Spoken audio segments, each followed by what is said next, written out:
Okay, let's see now how the traffic is switched based upon labels. We'll see a quick example here.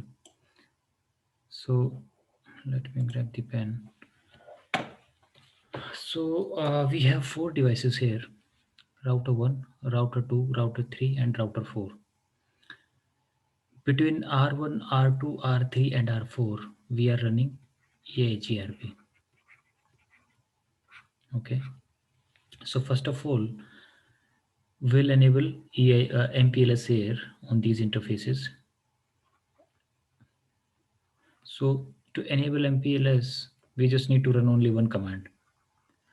It is very easy to configure MPLS. So what I will do is I will just go into the interface where I need to enable MPLS, and I just need to type this command MPLS IP. That's it. I'm done. You just need to give this command and MPLS is enabled. So now between all these devices we are running the IGP, that is EIGRP. So as soon as we run the IGP here, I mean as soon as you run EIGRP for example, right, on these devices and you run MPLS, so in MPLS there is one protocol called LDP which works behind the scene to distribute the labels. So now what exactly happened is, let's see quickly. This is a label, this is the label information base. So in the MPLS, a label information base or the label table is maintained by each of the devices where MPLS is enabled. So for example, what will happen is, let's start from R1. So I'm at R1. So R1 is having only one network, right? So for all the network into the routing table, LDP1 generate one local label. Okay, let me repeat.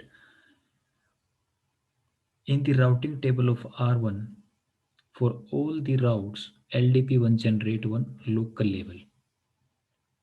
Okay, so because we are running EIGRP between all of these four devices, so the total number of subnets that will be present in the routing table of all devices will be this network, this network, this network, and we are also running EIGRP on one of the loopback which is configured on R4, that is 14.1.1.1. So here we are running 20 network.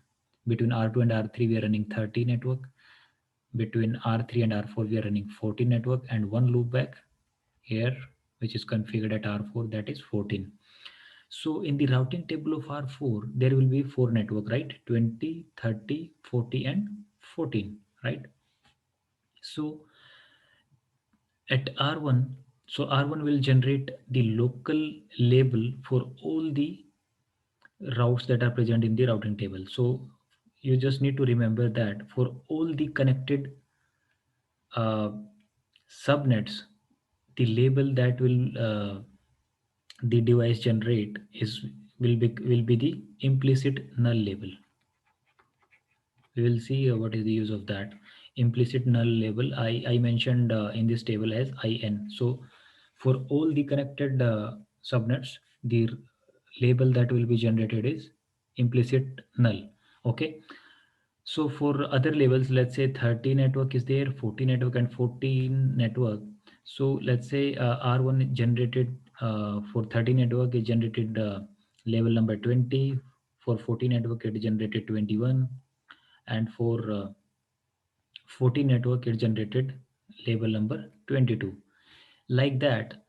If now let's come to R2. So R2 also maintain its own label table, right? So it will also generate, it is also having the same four subnets: 20, 30, 40 and 14. So it will also generate the labels, so local labels. So local label, because 20 and 30 are the connected network of R2, right? So that is why it will also generate the implicit null label for these two networks, and it will generate two random labels for other rest of the two networks. Like 40, for 40 it generated 25, for 14 it generated 26. Now let's come to R3. R3 will also do the same thing, because 30 and 40 are the connected network, it will generate the implicit null label, and for rest of the two network, a network of 20 and network of 14, it generated two random label, let's say 27 and 30.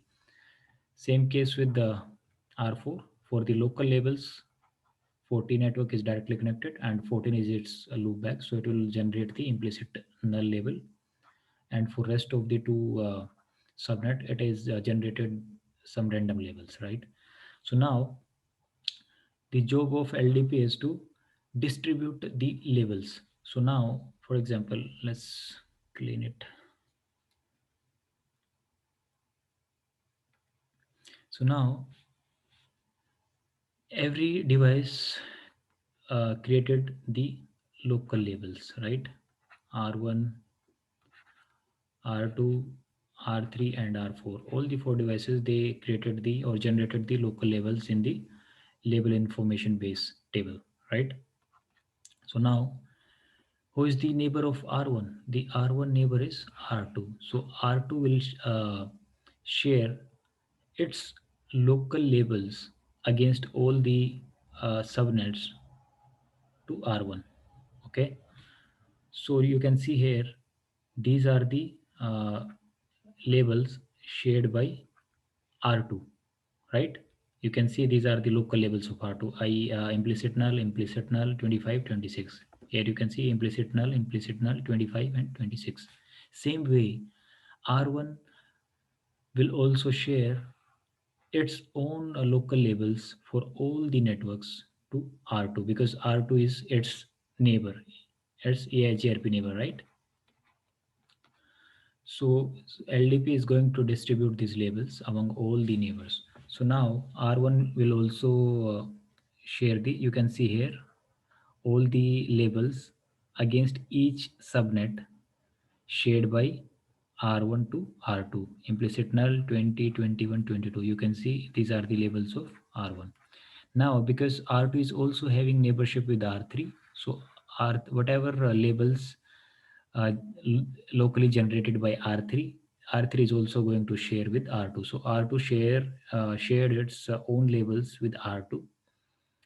Here 27, implicit null, and 30. You can see here these are the local labels of R3. So he shared with R2 because R2 is his neighbor, right? Same way, R2 is also going to share its local label with R3, and the same happens between R3 and R4. Now, now, if you check at R2, okay, R2 is receiving the labels from R1 and R2, right? Now these are the label information based table. Now based upon that, a new table will be generated. In fact, this LFIB is generated. It's a kind of, you can say, it take help from lab, label information based table, which are these tables. It also take help from label information base, and also sorry, routing information base, and from the lib table also.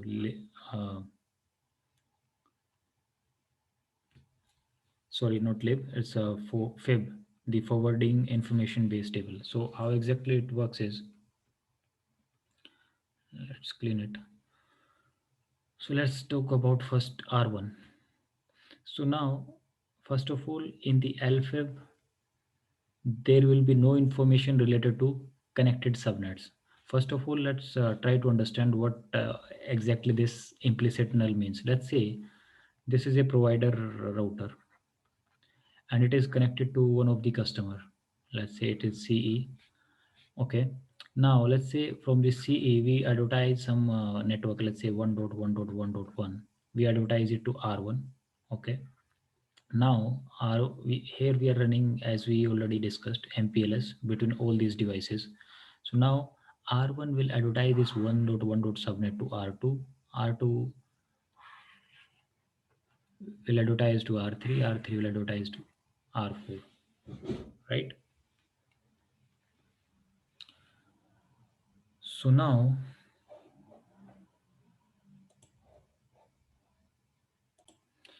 when let's say R4 needs to communicate to this particular subnet.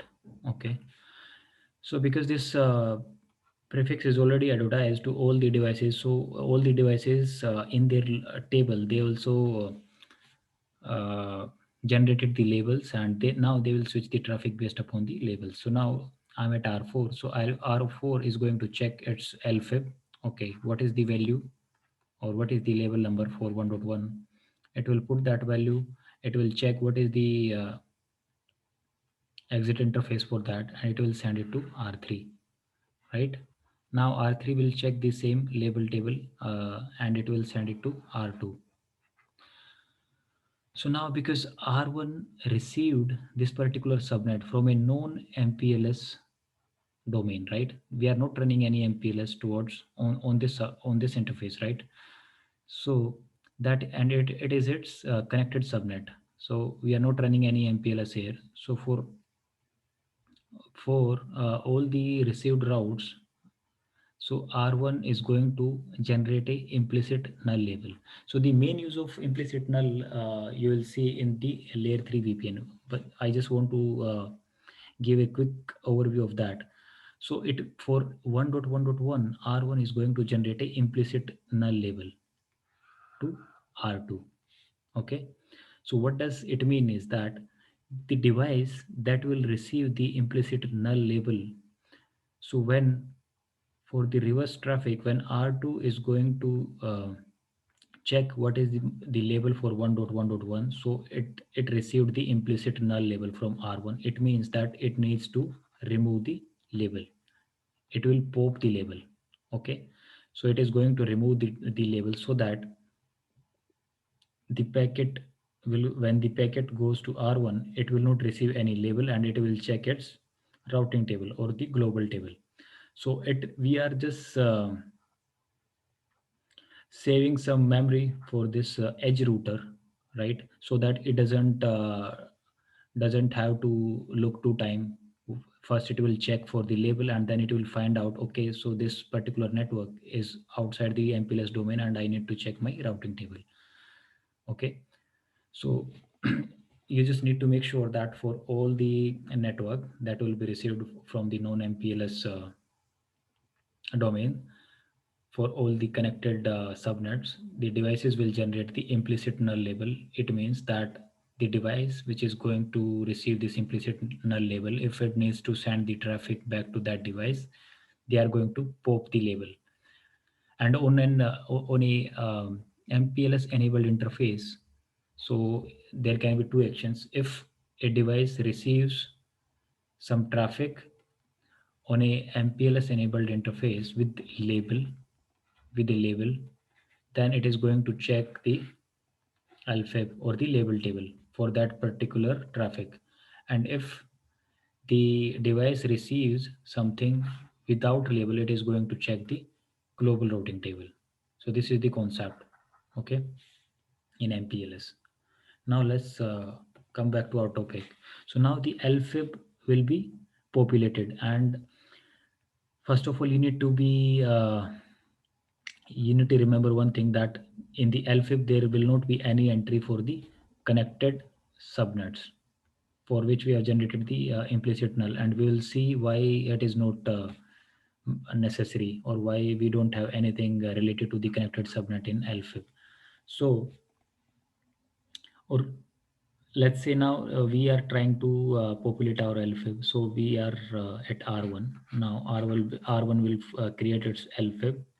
So in the LFIB, because this 20 network is the connected subnet, so it is not going to take this, right? Because it is the connected subnet. For 30 subnet, because you can see, it will check what is the remote label, right? What is the label that I received from my neighbor? So it is implicit null. So it means what I told you just a few minutes back. For implicit null, it is going to uh,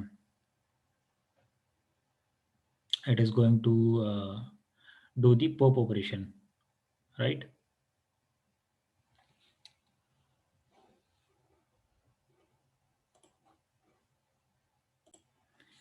And we do have some correction here, because the remote label is The remote label will be, the local label is 24 for the sorry the for 30 network, the local label is 20, so we need to do some correction here. It's 20, and the remote label is pop, right? Because for 30 network, the 30 network is directly connected to R2, so for 30 network, R2 shared the implicit null, right? So implicit null means I need to pop this particular label before I send this information to R2. For 40, I received from R2 which label? 25. So my remote label is 25, and this is my local label for this particular network. Same for 14. I received 26 from R2. So this is my um, remote label, and I will also populate along with that what is the exit interface for that particular information. So this is serial 3 by 0, serial 3 by 0, serial 3 by 0 in case of R1, right? Now let's move to R2. So in case of R2, let's talk about first two. So we don't need these because these are the directly connected labels, so they will not be passed to the LFIB, right, as we discussed. And even we don't need this information, right? Because as we discussed, let's say this is my neighbor, okay, and we send for one connected subnet, we send the implicit null. So there will not be any information that R3 is going to send with the implicit null label, right? If we are sending the implicit null label to R3, it is going to remove the label before it send any information. So that is why we will not get uh, any task which will lead us to check any implicit null label in the LFIB, right? There will not be any single case wherein someone is sending an information with the label implicit null, right? So that is why for the connected subnet, there will not be any entry for the implicit null or connected subnets into the LFIB. Okay, so now let's get back to our topic. So now we are populating the information, right, into the LFIB of R2. So now for the 40 network, there is some problem with uh, R2, right? Because for 40 network, R2 is receiving two labels, one from uh, R1 and one from R3, right? Now R2 needs to decide which label is the best one, right? Now R2 is confused because it is receiving it is receiving two label, one from neighbor R1 and one from neighbor R3, right, for the 40 network. Now what R2 is going to check, now R2 is going to verify from its routing table. It will check its routing table. Okay, what, from where I am learning this 40 network, what is the best path for my 40 network? So 40 network is here, right? So for R2, the best path for 40 network is via R3. That is why it is going to take this label which is received from R3 as a best. So you can see here for 40 network, the local label is 25 here, and because it is receiving from R3 implicit null label, so that is for the remote label entry, it is using as a POP, right? Same goes with 14. 14 it is also receiving from R1 as a label number 22, and from R3 it is receiving, sorry, yeah, from R3 it is receiving label number 30. So now again it is going to check for the 14 network, because 14 network is also R2 is learning from R3, so uh, it will consider the label which is received from R3 by checking into the routing table as a best one, right? And side by side it is also maintaining the exit interface, right, for this particular information. So it is serial 3 by 1 for this particular also it is serial 3 by 1.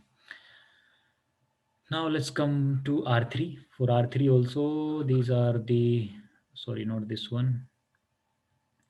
R3 is directly connected as 30 network and 40 network. So 30 and 40 will not be able to make into the LFIB. So for 20 network, so for 20, R3 is receiving from, where is 30 network? Not 30, 20. So 20 network, for 20 network, R3 is receiving two labels, one from R2, one from R3. So from R2 it is receiving implicit null, and from R4 it is receiving 31. So the same logic will be applied here. So R3 is going to, because R3 is now receiving two labels, so it is going to check its routing table. And in the routing table, it will find that the network 20 is best via R2. That is why it is going to consider the label best from R2. From R2 it is receiving implicit null, so it will consider it as a POP label. Same case with goes with 40 network, and this is how R4 is also going to maintain its label table. So this is how exactly it works.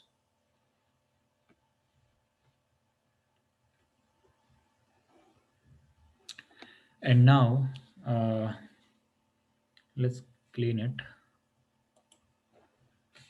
Now let's say R1 wants to communicate to R2. So now how the operation will take place. R1 is going to check, because at R1 we are using here MPLS, right? So R1 will check its LFIB. Okay, it will see check. Okay, this is the 14 net. Let's say from R1 we are pinging 14.1.1.1, the loopback. Okay, so R1 is going to check its LFIB. It will find out, okay, this is the 14. There we have, I have the 14 network. What is the remote label for 14? It's 26. What is my exit interface to reach to this particular label? It is serial 3 by 0. So it will onto the this is the layer 2 header, right? After the layer 2 header, we have the MPLS header. In the MPLS header, let's say it's put the label number 26, right? Which is the remote label. Then we have the TTR value and all. So it will send the traffic here to R2. R2 is going to, this L2 header will be removed, and then R2 will find out a label. So because as we discussed, R2 received a packet with the label information. So on a MPLS enabled interface, so that is why it is going to check its LFIB. In the LFIB, it finds out, okay, I receive label number 26. So for label number 26, sorry, we need to check here. So for label number 26, what is my remote label? It's 30. So it will remove its own label, local label, and it will push a new label, right? Or I will not say push, I will say swap. From 26 it will swap it with 30, and it will send it to, it will create another packet with layer 2 information and the new label which is 30 and the TTL value and all. So the information will come to R3. R3 will find out, okay, I received one information with label number 30. What action I need to take for label number 30? I need pop. I need to pop it. So it is going to remove the header, and it will send the packet as it is without any label. So as we discussed, that if on a MPLS enabled interface, if we receive a packet without the label, then the normal routing table is going to be checked. So now R4 is going to check its routing table, and it will find the destination, right? The same operation is going to happen in the reverse direction as well, right? R4, because we are doing a ping from R1, so this is the exit interface, and the exit interface IP is 20.1.1. So now R4 is going to check what is the 20 network, what is the label for the 20 network, right? So now it will find out, okay, for 20 network I need to swap it with the label of label number 27. It will go to the R3. R3 will check, okay, for label number 27, I need to pop it. So R3 is going to remove that label. R2 is going to receive the information without label. It is going to check its routing table. And now the information will be sent to R1. And this is how the communication happens.